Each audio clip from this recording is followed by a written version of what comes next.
Hello, Virgo. Welcome to your September 2015 Tarotscope. I just want to thank everyone who's been subscribing and sharing and also booking personal readings with me. I've really been enjoying doing those, so thank you for that. And here is 2015 September Tarotscope for Virgo. If some of you are also interested in which deck I use, I get a lot of questions on that, so I'm going to link in the description. This is the Greer, which I really love this deck. So what's going on for Virgo for 2015?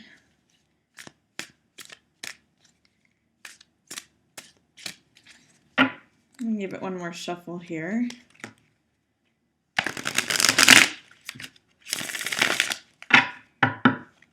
Okay, so Virgo, see what's coming up for you.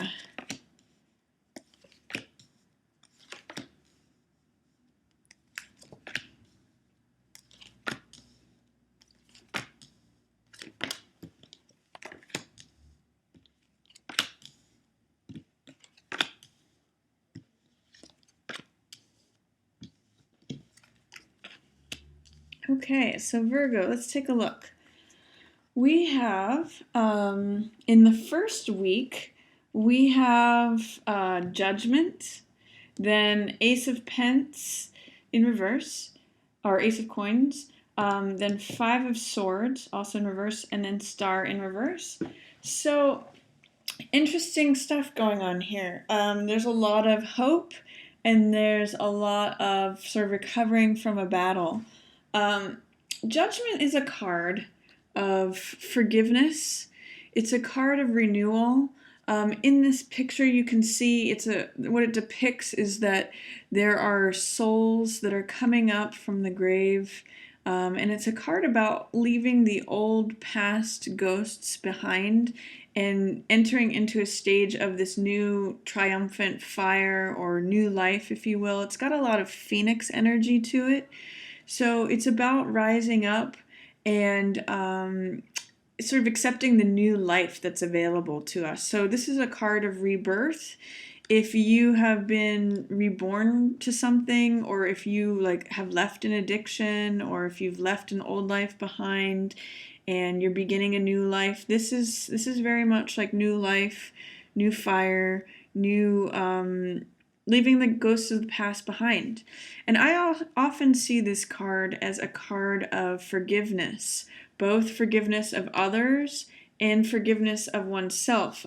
These figures in the Rider-Waite, they're gray. In the Greer here, they're sort of like a dark blue, but gray is usually a sign of just even-keeledness or balance or forgiveness, essentially. So at least that's how I read it in the Rider-Waite. So it's like, again, leaving the ghosts of the past behind. New renewal, new life, new birth is how I read this card, Judgment. And what it tells me in conjunction of Ace of Coins here, Ace of Coins is new beginning. So there may be some way at the beginning of the month where if you are able to forgive the ghosts of the past, where it may mean you or someone else, if you're able to step into that new fire, that new life, it's going to present you with a new opportunity to receive a new lifestyle, new values, new material gains. That's what Ace of Coins is the world, the universe handing us something. Sometimes can be a new job because it's a new way of earning a living, but regardless of how it presents, it is the universe handing you something new. It's an ace, so it's beginning energy, and you can see there's this garden gate where it's like the seeds that you sow at this new beginning time become this garden that you can enjoy and walk through later that has all these flowers in it. So there may be a way in which forgiveness unlocks a new rebirth, leaving the ghosts of the past behind, and you're ready and willing to receive this new life, new material, new lifestyle, new money, new beginning from the universe to you. when it's in reverse, the energy is still there, but it's in suppression. So what it's telling me is that there may be a hesitancy on your part to actually take hold or receive this new beginning. Realize that it is coming to you. It is this. This is it's this is kind of like volcanic fire energy, where it explodes everything and melts everything, and it creates new lava, which is fresh, fertile, new land. And then this is the new beginning to begin that life. A lot of people ask me about reading cards in reverse. Some people think it's just the opposite, and some card readers do read that way, which is a legitimate way to read it. But the way I read it is that the energy is present there, but it's in suppression or in shadow. So this tells me a new beginning. The seeds for a new beginning are there, but you're just not planting them yet. So that's Ace of Coins in reverse. What this also tells me is that this Five of Swords energy is recovering from a battlefield. So what it tells me is that there may be some way in which you are preoccupied with what has gone on, this battle that the sun is setting on, by the way. The battle's done. The battle's over. The Five of Swords is a card about picking up the pieces, is what I call it, and collecting the spoils or the beneficial parts of what has happened. So when Five of Swords shows up, it tells me that there's some sort of battle that has happened, some sort of conflict, and that this person is collecting the ideas, the treasures, any sort of benefits of what has happened, the conflict, what was left over. What's sometimes, if there's a divorce, there are common assets that need to be divvied up, or if there was some kind of conflict, there's lessons to have been learned. The swords often represent ideas, so new ideas, new ways of thinking about things. The fact that it's here in reverse says, in some ways you're still preoccupied with the battle, and you may not be collecting what's available to you. Like, make sure that you're learning the lessons of whatever conflict has happened, that you're collecting the benefits from, the sun has set on this conflict. It's over with. There's nothing more to be gained from it. But make sure that you do collect the things that were gained from that conflict. So even though there's nothing more happening with this card, make sure that you walk away with new knowledge. That's what Swords energy is. Swords is mental, the mental element. So make sure that you walk away with a new set of knowledge, because the fact that it's in reverse tells me that you may either still be preoccupied with the battleground that happened, or you may not be collecting the necessary lesson from it. So see what you can gather from the fact of what had happened. This likely was before the new transformation that happened, or the new fire, or the being reborn, but there's something that's telling me that you're still staying there, and that's also what's preventing you from fully receiving or accessing this Ace of Coins energy, which is new lifestyle, freshness, new beginnings, new money, sometimes it can be new job, new values, something good is coming to you. But if you stay preoccupied here and you don't gather the lessons, it may be difficult to receive that. And then also too, star energy, this is hope. This is self-acceptance. Again, just like these folks here in this card, these people are all naked, and so is she, which again is another sign of self-acceptance, self-forgiveness. This is more about self-forgiveness of self and others. This one is more about acceptance and recognizing yourself as a star.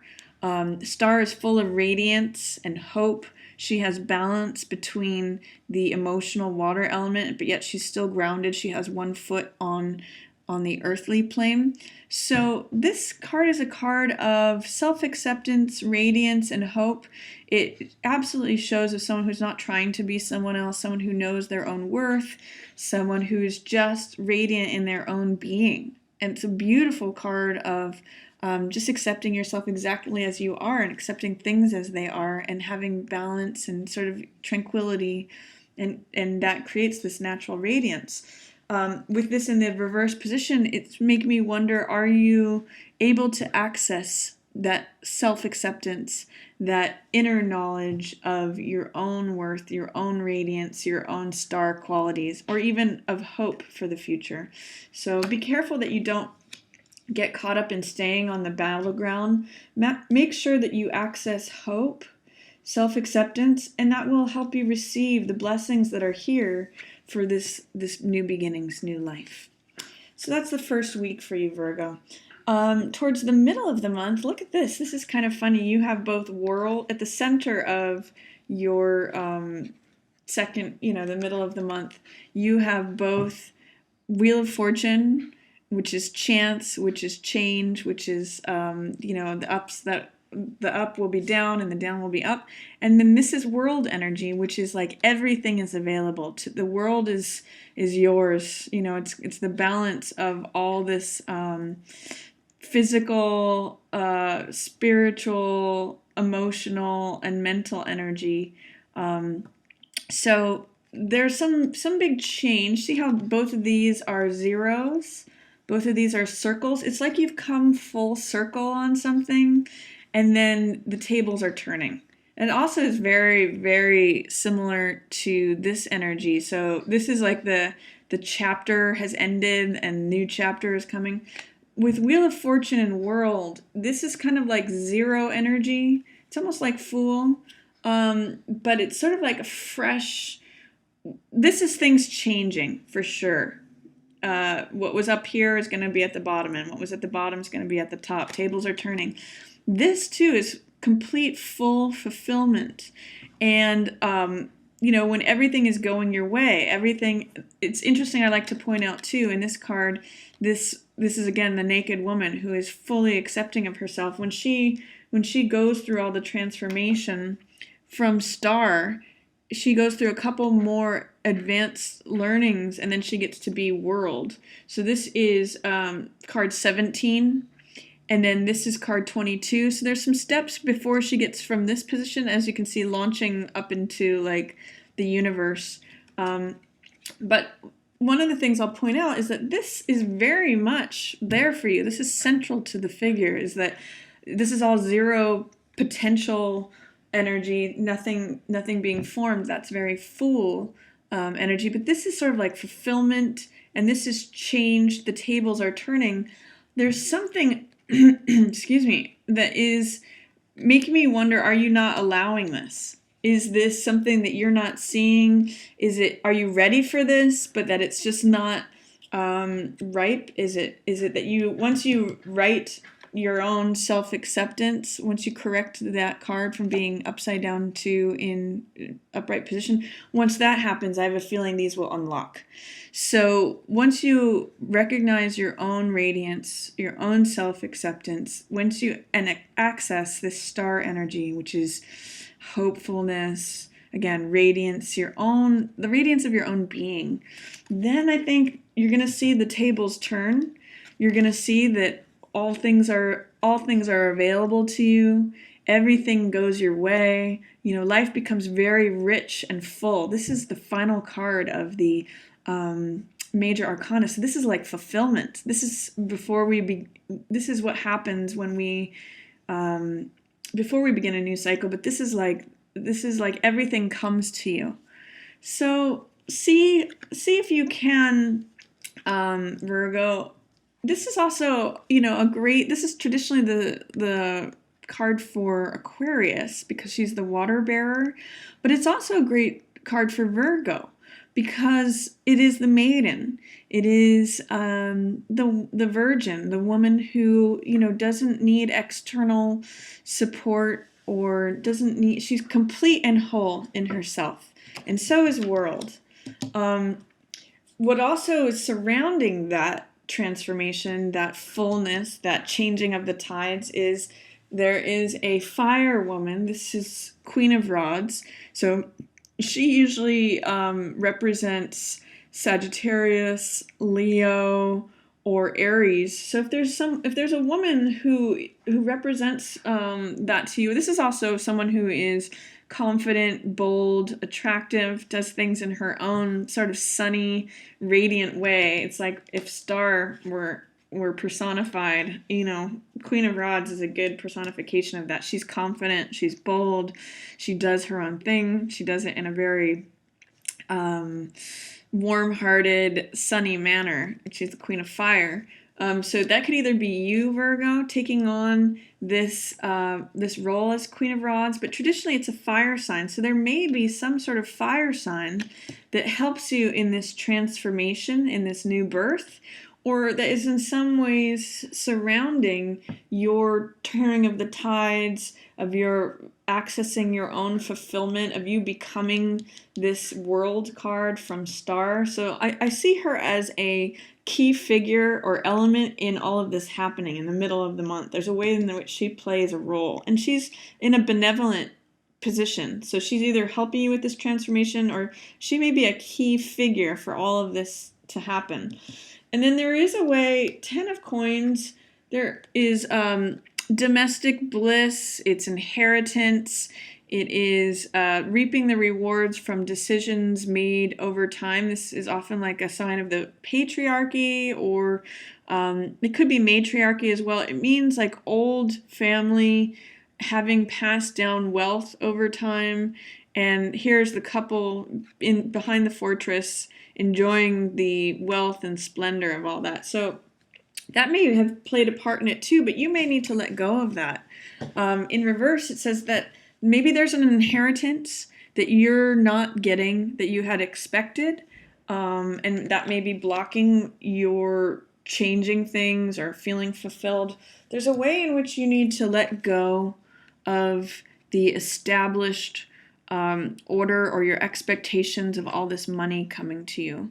So if there's a way in which you, 10 of Coins in reverse is not experiencing the domestic stability, or not experiencing rewards from having done things over time. There may be a way in which things have maybe been very changeable for you, and therefore you can't access a lot of funds, because it's sort of like that Chinese or Japanese saying that says, a rolling stone gathers no moss.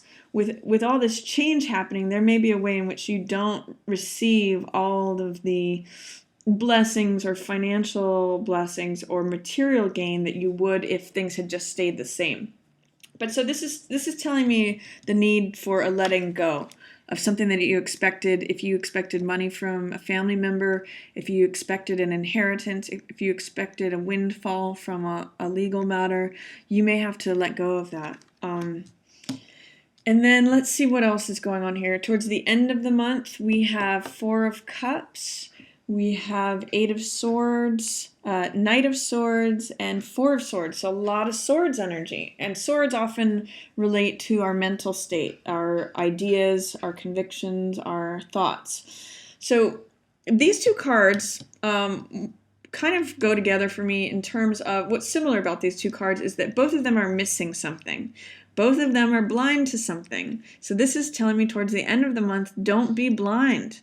One is being offered something. This is 4 of Cups. So this is the universe handing you something that's related to the heart. Cups are the emotional realm, the heart realm. This is something that you're going to love. But in 4 of Cups, the main figure is blind to that cup. All that the figure is focusing on is the 3 cups in the foreground. So 4 of Cups is a preoccupation of what is. Things are always going to be the same. I only see what is in front of me. I'm meditating on myself. This is a card that signals pick up your head and look up. Look at other opportunities that are being handed to you. Don't be blind to what the universe is trying to give to you that you might love. This is saying, don't just be focused on what you already have, things the way they are. You can see the figures completely enclosed in these this greenery. So it's almost like being a hermit or being drawn into oneself in meditation. This is saying, wake up, look, don't be Rip Van Winkle, don't be asleep. Like, wake up and look and see what the world is offering to you. So don't be blind. Or you might miss something that you really love, something that is coming to you.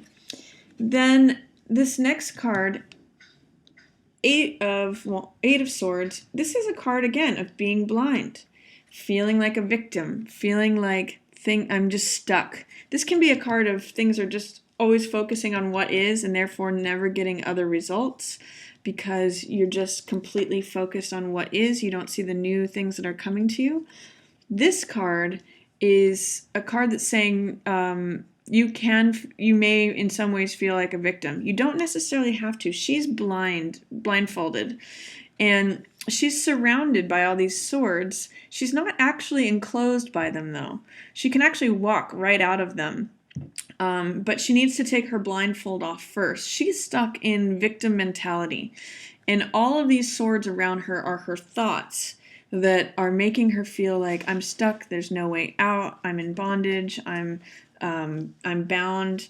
You know, it's very stuck victim mentality energy. However, there's great power in this card where she could actually cut her blindfold or her binds on one of these swords and just walk away. She's choosing to give in to this victim mentality, feeling stuck. She actually has more power than she realizes, but she's willfully blind. And that's one thing I'll say with both of these cards towards the end of the month. What both of them are saying to me is don't be blind. So those are the message of those cards.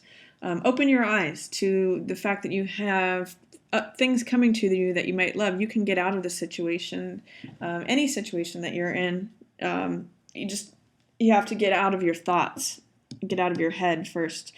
And then this card, Knight of Swords, this is a card of great courage. You can see this is a man who is not only solid in his convictions and his ideals, that's what the sword represents here, but he is also willing to go into battle to fight for what he believes in. We see this burning tower.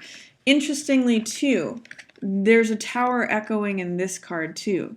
Or a home or a fortress, and here it's burning. So whereas here it may be that you feel victimized or stuck in a particular like heavy fortress sort of way, this one says no, let's light that fortress on fire. I'll go in even if the fortress is on fire. I'm willing to stand up for my convictions. I'm willing to go into battle for what I believe. So this card is telling me that once you are willing to step away from this victim mentality and take up a charge on what it is that you believe, then you're going to access the courage of this card. This card has a lot of changeable energy. He can kind of like be too direct or go into battle too quickly. But the fact that you're not accessing this card, that it's in shadow, tells me maybe you need to be your own hero, or you need to access your own convictions. Be willing to fight for them. Be willing to go into battle, even though the tower is burning. That might be what you need, so don't be blind. Be willing to fight.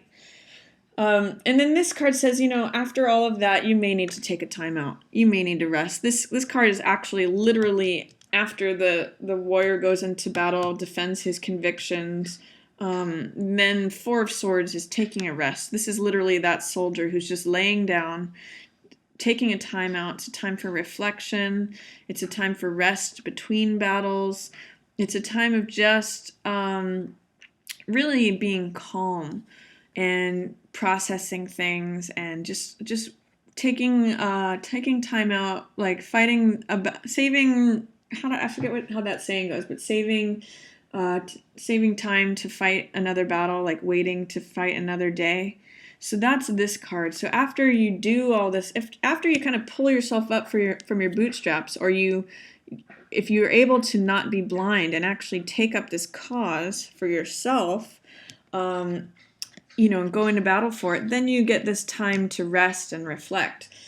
Also, one thing that I'll say is that these cards, Knight of Swords and Five of Swords, definitely are battleground cards. This says one has ended. This says you need to be willing to fight for something that you believe in. But once you get past what has already happened, and once you're willing to stand up for what you believe in and fight for it and get out of this victim energy, that's when this World card is going to write itself too. So, and that's when that's when you get this fulfillment. So see if you can get past what has happened, get in through this renewal, and then you get this hope and this new life being handed to you. And then if you're able to not feel like a victim and not be blind to what's going on and actually stand up for what you believe in and be willing to fight for it, then, change happens and fulfillment happens. So this may have already happened for you in the middle of the month, but make sure that you don't let this slip by because of your focus on what is, or your focus on feeling like a victim. There is something that you can do about it. You just have to have courage. So that's going to be a big theme for you this month, Virgo, is having courage, being willing to let go of your expectations of what you thought you were going to receive. And then once you've actually fought that battle, take a time out and do some reflection. So that's your reading for September 2015, Virgo. I hope you enjoyed it. And I just want to thank everyone again for all your subscribes and all the readings you guys have been booking with me. It's been really a pleasure. I also do a video format where I can do a pre-recorded video for you and post it on my site with a password protected. So that's another option if you want to book a reading with me, but you're not able to find the time. I can pre-record one for you, and then you can access it anytime you like. So thanks, everyone. Yours in the stars, Gwendolyn.